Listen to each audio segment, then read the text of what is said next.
ગુજરાત સરકારના આરોગ્ય અને પરિવાર કલ્યાણ વિભાગ તથા આયુષ નિયામક શ્રીની કચેરીના માર્ગદર્શન હેઠળ વડોદરાની સરકારી આયુર્વેદ મહાવિદ્યાલય દ્વારા વડોદરાના પ્રતાપનગર પોલીસ હેડક્વાર્ટર ખાતે પોલીસ કર્મીઓ અને તેમના પરિવારજનો માટે ખાસ આયુષ મેળાનું આયોજન કરવામાં આવ્યું હતું। વડોદરાના પ્રતાપનગર પોલીસ હેડક્વાર્ટર ખાતે આજે આયુર્વેદ અને આધુનિક જીવનશૈલીના સમન્વય સમાન આયુષ મેળાનો પ્રારંભ થયો। સરકારી આયુર્વેદ મહાવિદ્યાલય અને સંલગ્ન હોસ્પિટલ દ્વારા આયોજિત આ કાર્યક્રમનો મુખ્ય હેતુ પોલીસ કર્મીઓ અને તેમના પરિવારના સ્વાસ્થ્યને સુદૃઢ બનાવવાનો હતો। શહેર પોલીસ કમિશનર નરસિંહ કોમારની ઉપસ્થિતિમાં યોજાયેલા આ મેળામાં વિવિધ વિભાગો કાર્યરત હતા, જેમાં નિદાન સારવાર કેમ્પ, આયુર્વેદિક ઔષધિઓનું પ્રદર્શન અને આજના તણાવપૂર્ણ સમયમાં માનસિક સ્વાસ્થ્ય કેવી રીતે જાળવવું તે અંગે ખાસ માર્ગદર્શન આપવામાં આવ્યું હતું। આ પ્રસંગ તરીકે પ્રોફેસર ભરતભાઈ કડસરિયા અને ડોક્ટર નીલમ દેવરે સહિતના મહાનુભાવોએ હાજરી આપી હતી। સવારથી સાંજ સુધી ચાલેલા આ મેળામાં મોટી સંખ્યામાં પોલીસ કર્મીઓએ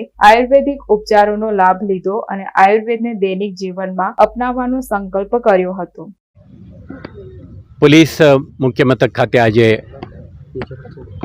આયુર્વેદિક મેડિકલ કોલેજ વડોદરાના સહયોગથી એક આયુષ મેળાનું આયોજન કરી છે, જેમાં પોલીસ અધિકારીઓ, કર્મચારીઓ, એમના પરિવારજનો પાર્ટિસિપેટ કરનાર છે। તમે જોયું છે કે છેલ્લા કેટલાક વર્ષોથી ભારત સરકાર અને ગુજરાત સરકાર દ્વારા જે આપણા ભારત વર્ષના પારંપરિક ટ્રીટમેન્ટનું જે પરંપરા છે, તો આને એક ફોર્મલ પ્લેટફોર્મ આપીને લોકોના સેવામાં સમર્પિત રહીને કામ કરવાના એક પ્રયાસ છે। આના ભાગરૂપે આયુષ આજે એક વ્યવસ્થિત સ્ટ્રીમ બની ગયું છે। વડોદરામાં આ પ્રકારનું એક મેડિકલ કોલેજ પણ છે, એમના પાસે જુદા જુદા પ્રકારના એક્સપર્ટાઇઝ અને કોમ્પિટન્સીસ છે।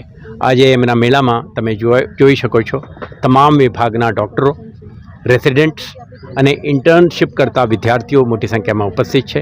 મને વિશ્વાસ છે કે પોલીસ વિભાગના અધિકારી કર્મચારીઓને એલોપેથી ઉપરાંત એક અલ્ટરનેટિવ સ્ટ્રીમ ઓફ ટ્રીટમેન્ટ તરીકે આયુષ ઉપલબ્ધ રહેશે।